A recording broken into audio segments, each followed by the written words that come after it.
You're listening to the We Love Equity Real Estate Show, a podcast that discusses the intricacies of real estate investing with your host, Marcus E. Maloney.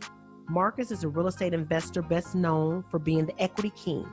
He's been awarded that moniker because he and his team find amazing real estate deals. He will be talking with investors who have done some transformational things in the real estate industry. They'll discuss their process, their strategies, and how their investments transform their lives and the communities they invest in. We welcome you to the We Love Equity Real Estate Show. The We Love Equity Show is brought to you by ASREA, widely recognized as an outstanding resource for real estate investors with exceptional education, networking, and support, along with profit-enhancing benefits and all aspects of real estate investing. Visit ASREA at www.asrea.org. That's visit ASREA at www.azreia.org.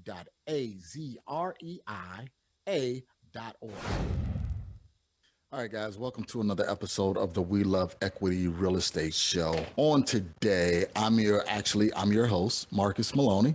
And today we're going to do something completely different, a little bit, a hard pivot here. Normally, I like to have a guest on to talk about what they're doing, how they got started, and things of that nature. But what I wanted to do on today is share with you guys some of the struggles that I face getting started and why are you struggling get it started as a real estate investor. So if that's as a wholesaler, as a fix and flipper, as a landlord, as a multifamily investor, as a lender, what are you struggling with and why are you struggling? So I took some time and I wrote down a few things because with my partner, Mike Delpreet, who is actually the executive director of the largest REIA here in the country, we sat down and we talked about, some of the things that investors have problems with getting started as real estate investors. They see the glitz, they see the glamour, they want to get started.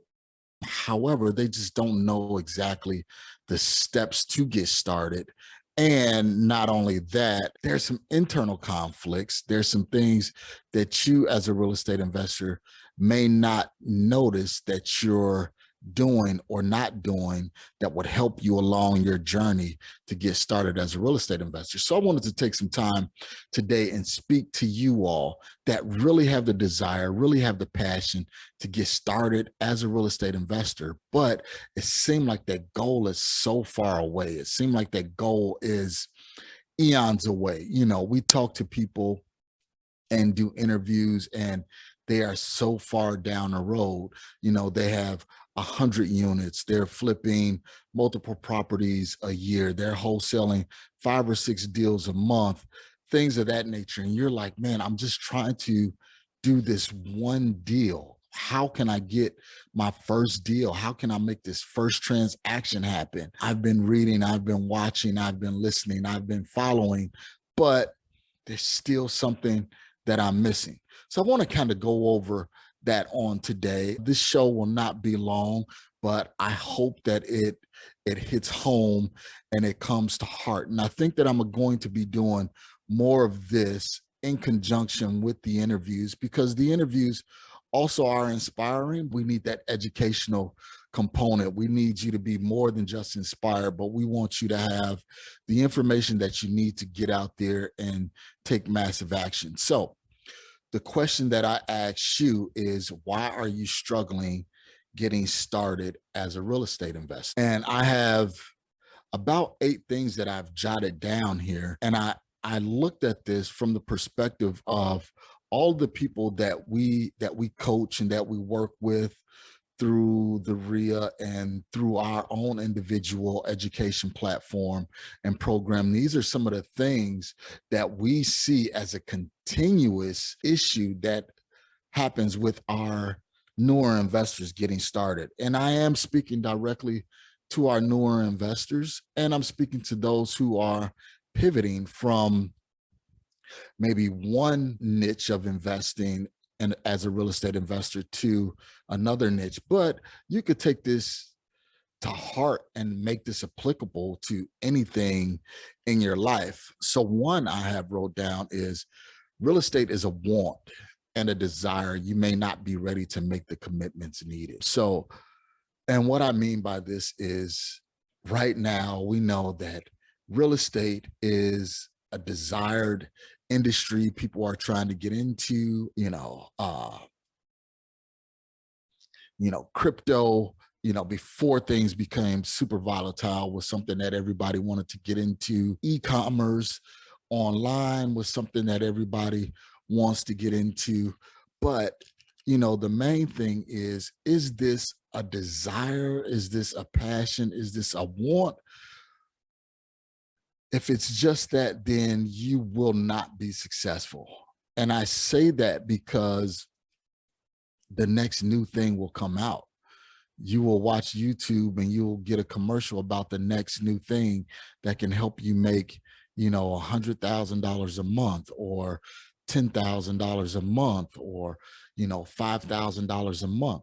So is real estate really an industry that you see as a long-term career for you? Or is it something that you just want to try and get in, make some money and get out? So I think you need to ask yourself that question.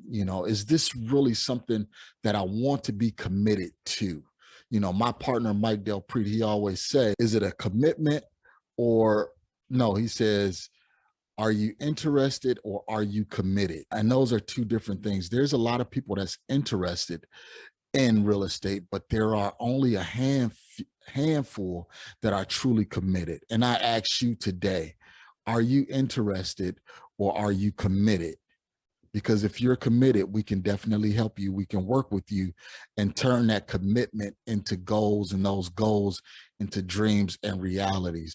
But if you're just interested, then it will be difficult for us to help and it'll be difficult for you to succeed, because once you hit one roadblock, then that passion and that desire then turns to negative thoughts, negative beliefs, which will then sit you on the sideline and you won't do anything.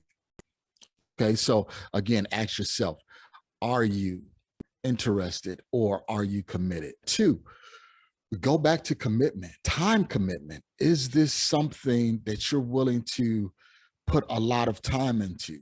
There's a lot of hours of education, reading blogs, watching videos, networking, analyzing deals, walking properties, talking to realtors, talking to cash buyers, talking to title companies. Are you willing to say, I'm going to put in the effort and the work needed in order to be successful? I'll give you an example. And some of you may have heard this story, some of you may not have heard it, but when I first moved to Arizona, I knew absolutely no one here. And only thing that I knew was from TV that the auctions were happening at the Maricopa County Courthouse steps. I knew little about real estate investing, wholesaling, and fixing and flipping. I did have, one or two rentals in my portfolio at the time, but I knew nothing about fixing and flipping. But I knew that I had to put the time commitment in, and I would drive 50 miles to the courthouse steps just to sit there, just to be engrossed in the atmosphere of what everybody was doing, so I can then try and understand and learn how to do this business. So you have to have that time commitment. And again, be honest with yourself. If you don't believe that you have the time commitment in order to do this, then don't waste your time getting into it. But if you do absolutely believe that this is the industry for you, then let's go at it. Let's put the time commitment into it. Let's put the time into it. Let's do everything that we need to do in order to get you where you need to go. And again, we can assist and we can help with that. So time commitment, again, hours of education, analyzing deals. One of the things that I would implore you to do is join your local network's buyers list. That way you can start seeing deals come through from other wholesalers. That way you can start analyzing those deals. You can look at those deals and you can say, all right, they're selling this property for X amount of dollars. I have the pictures. I see the condition. Now let me go on PropStream. Let me go on Redfin and start analyzing this deal. Let me see what the comps are in this neighborhood. And I'm going to do another podcast on showing you how to pull quality comps. So it's going to be a podcast, but I'm also going to make sure that it's up on YouTube so you can visually see exactly how I do it. So start analyzing deals. Get out there, start meeting with realtors. Don't feel that you're wasting anyone's time. You can always inform them, hey, I'm an aspiring investor. I'm just getting started. I want to start looking at some properties. Can you start sending me over some properties? Can you put me on an auto email where I can start looking at all the properties that say investor special or all the properties that say motivated seller? That way you can start analyzing those deals. Again, be willing to make yourself vulnerable. You will receive a lot of rejections. You'll receive rejections from realtors, from investors. You'll receive rejection from title companies, but it's up to you to throw those objections and those negative results out the window and keep pushing forward. Okay. Next, number 3 is the money commitment. Again, a lot of people talk about you can get into this with absolutely no money. And yes, some people have got into this with no money, but there's a select few that have absolutely done it. One thing that I say is you either have time or you have money. If you don't have money, you normally have the time to put into it. If you don't have the time, you normally have the money. So what are your money commitments? Have you thought about the amount you have to finance your dream? Have you thought about, okay, I have $100 a month that I can put towards this. I have $200 a month that I can put towards this. What can I do with $100 to $200 a month that will push me along my journey? Is that buying a subscription to something? Is that taking, an investor out to lunch? Is that, getting PropStream? What is it, and how much can you commit on a monthly basis to finance your dream? What can you set aside weekly? Is there something that you can cut out or something that you absolutely don't need? One of the things that I would suggest that you do is look at your monthly TV subscriptions.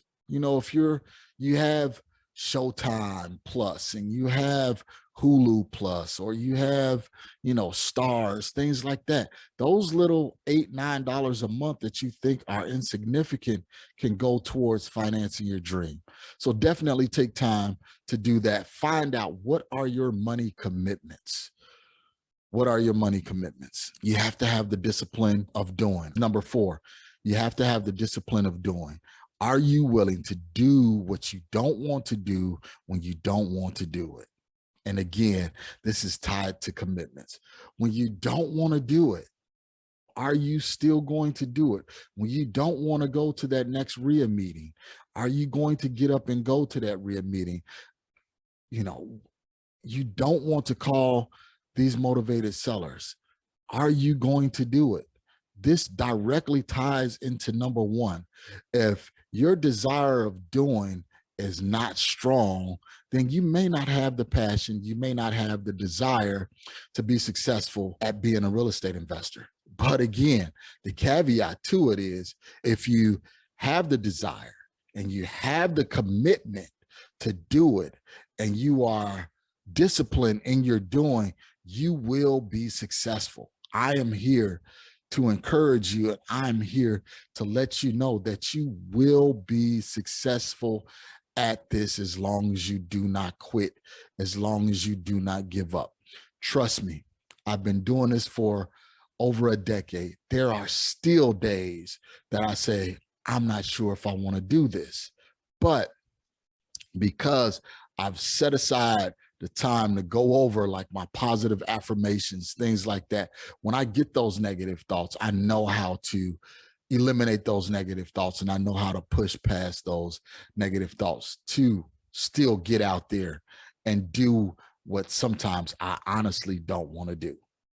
I travel quite a bit back and forth, and sometimes I just don't want to go. I want to be at home with the family, but this is by choice because I enjoy the real estate that I do in other markets. So I make the commitment to go to those markets, to evaluate deals in those markets, to go and look at my rentals in those markets. Even though I do have a property manager, I still manage the property manager. So again,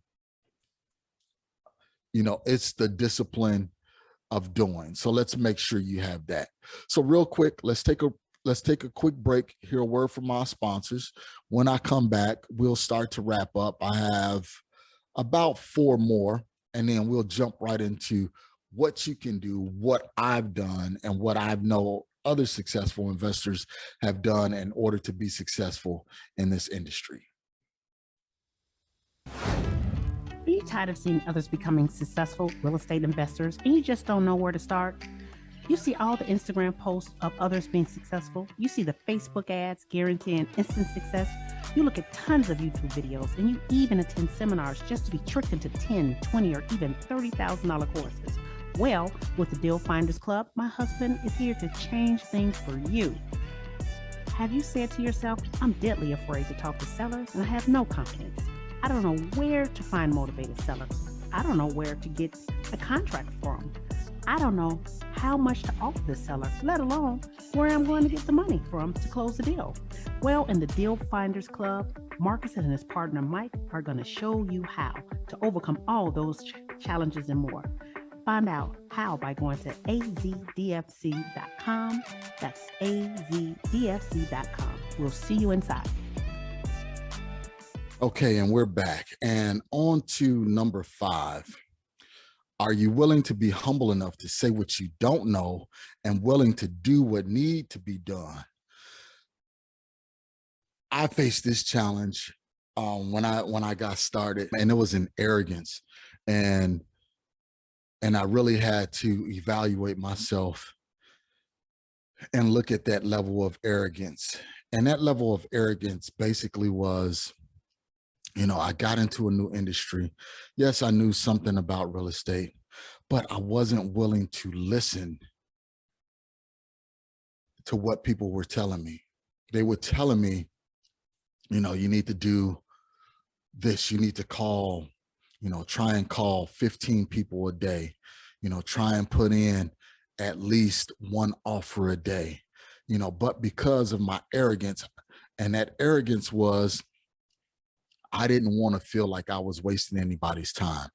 I didn't want to feel like when I contacted a realtor and I wanted to put an offer in, knowing I didn't have the money, but I was going to go out and try and find a buyer. I didn't want to waste that person's time, even though the mentor that I had was telling me exactly what to do. I didn't want to do it because I felt that, one, and this is funny that I think about it now. One, I felt that I was wasting people's time. 2, I felt that I wasn't learning anything from it, because I was looking at the time, I was looking at YouTube. This is what you need to do. This is what you need to do. You need to get out there, and everybody was driving their fancy cars and things like that. And I was like, well, how can I get from doing this to that? And it seemed like it just wasn't connecting. So I wasn't humble enough. And what I want to tell you all is, if someone before you have already blazed this trail and they're telling you exactly what you need to be doing, don't reinvent the wheel. Just walk in those same footsteps, walk in that same path, and you will start to get the same results as that person ahead of you is getting. So remember, be humble enough. If you happen to find a mentor or you pay for a mentor, listen to exactly what they're saying, because if they're truly your mentor, they're going to steer you in the right direction.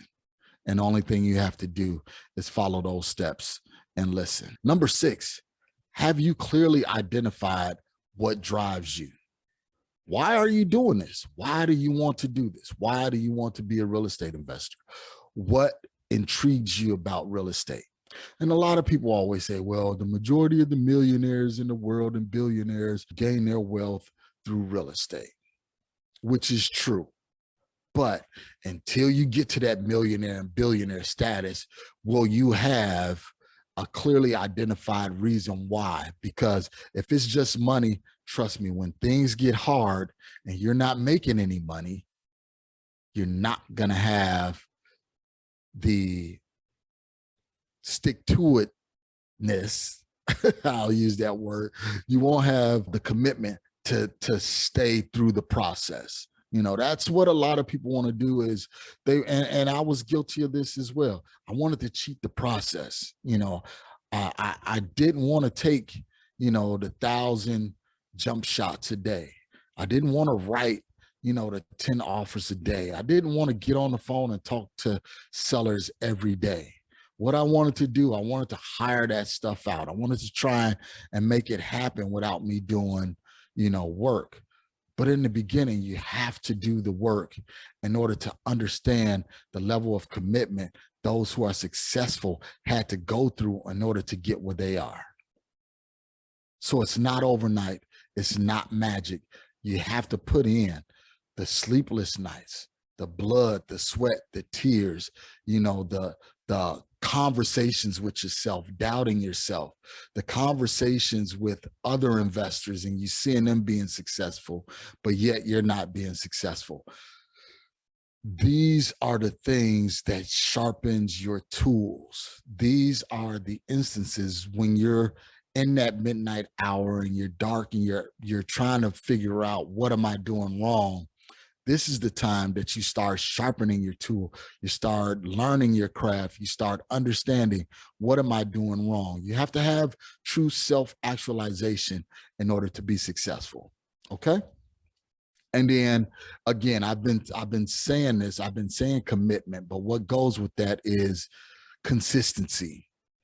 You can't be too caught up in what's next and focusing on that instead of focusing on what's now. That's one of the issues that is plaguing our society. And I don't want to be on my soapbox, but this is one of the things that I see. Everything is instant. And we see the successes that people go through, but we don't see the struggles that they go through. You don't see the notoriety. You don't see someone as a success until they're starting to get all the notoriety. But what did they do the years before that they received the notoriety? They were digging ditches. They were constantly plowing through the struggles in order to get to those successes. So don't get caught up in what's next. Look at what's now. Look at, what can I do right now, today, in order to make me successful today? And then tomorrow, what can I do to make me a success for tomorrow? What can I do right now to change things? What can I do right now with the amount of money that I have? What can I do right now with the amount of time that I have? What can I do right now with the circle of influence I have? So you have to understand and do that self-actualization. Where am I right now? And how can I go from where I am to where I want to be? What's the steps in between? And let me take the small steps, because the small steps begin to accumulate and you will look back and you will say, wow, how did I go from there to here in such a short period of time?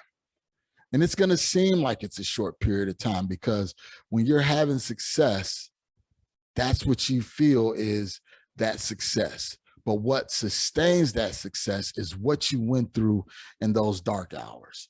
So you can understand, when another struggle comes up, you can look back and say, well, I can handle this because I handled that 5 years ago. or I handled that 3 years ago, or I handled that, the struggle that I was facing last month. I do this quite often, and I make sure that I do it. Whenever I come up to a roadblock, I look at what I did before and how I got over a previous roadblock. Because if God brought me through that, he'll bring me through this. And guess what? If he don't bring me through this, then I know that there is something else. And that's the outlook that you have to have. So again, what can I do right now to change things with the money that I have right now, with the time that I have right now, and with the circle of influence that I have right now? One thing I do want to caution you and let you know is you can't change the people around you, but you can change the people around you. So right now, if your circle of influence is not where you need it to be, then you either change them by talking to them, inspiring them, letting them know what you're doing. And if they're not willing to get on board and they're not willing to say, you know what, yes, I'm going to try and do better, I want to do this, then you need to change that circle of influence. You need to find people that are doing exactly what you're doing and stick around them and ask them questions. How can I do this? What am I doing wrong? What am I doing right? What do I need to do? What do I need to stop doing? And what can I do to progress and push me along this journey? So guys, I just wanted to take this time today to share this with you. Again, I know this is different from any other podcast, but what I want to do, I want to be more educational in what we provide. You need to get out there and network. Go to your local RIA, go to your local meetups. If you're in Phoenix, you know what I'm already going to say. Go to asria.org, become a member. It's the cost like $100 for the year, $125 for the year. Become a member. That way you can be around those real estate investors that have had some success and that have been doing it for years. And if you're not in the Arizona market, then you need to find your local RIA or join meetups online. But you have to encamp yourself around the people that are doing exactly what you want to do. So again, this is Marcus Maloney. Thank you for listening to this episode of the We Love Equity Real Estate Show. Again, I'm going to be bringing more educational information to you guys that are looking to get started or looking to close your next deal. I don't want to make the goal and dream so far away to where it seems unattainable. Again, you have to have those goals and dreams, but you have to look at what's right in front of you. What can you do right now? So we'll take some time. We can do that. Remember, if you need additional resources, go to marcusemaloney.com. Also, again, I've been doing this for over 10 years. I have 10 years worth of blog articles and things like that on my website and on biggerpockets.com as well. And then if you're really looking for someone that can help you and that can coach you along the way, again, go to Marcus E. Maloney. That's E as in equity, marcusemaloney.com. There's tons of resources there. And we have our azdfc.com. If you want to be a member and learn how to do exactly what we're doing and closing multiple deals a month, wholesaling and fix and flipping and building your portfolio, we show you how to find off-market deals, talk to motivated sellers, the platforms we use, the resources we have, the letters we use, the text messages we use, the scripts we use, everything like that. We have that available for you. So without further delay, thank you guys. I really appreciate you being loyal listeners to the We Love Equity Real Estate Show. Thank you for listening to today's show. I picked up some great actionable items, and I'm sure you did as well. If so, let me know. You can always reach me via social media at facebook.com/MRCSMaloney, Twitter at MRCSMaloney, and of course, IG at MRCSMaloney. You can also always reach me via email at mmaloney@equityri.com. Make sure you reach out to our guest as well. You can always find their contact information in the show notes below. If you have not subscribed already, what are you waiting for? Join the family. And while you're at it, leave us a 5-star review. This is how we tell if we're providing you with what you need for your journey. If there's someone you would like for me to interview, or if there's a subject matter you would like for me to cover, please let me know. Finally, if you're looking for additional information about real estate investing, go to equityrealestateblog.com. Also, youtube.com/Marcus Maloney. Until next time, family, always enjoy the journey.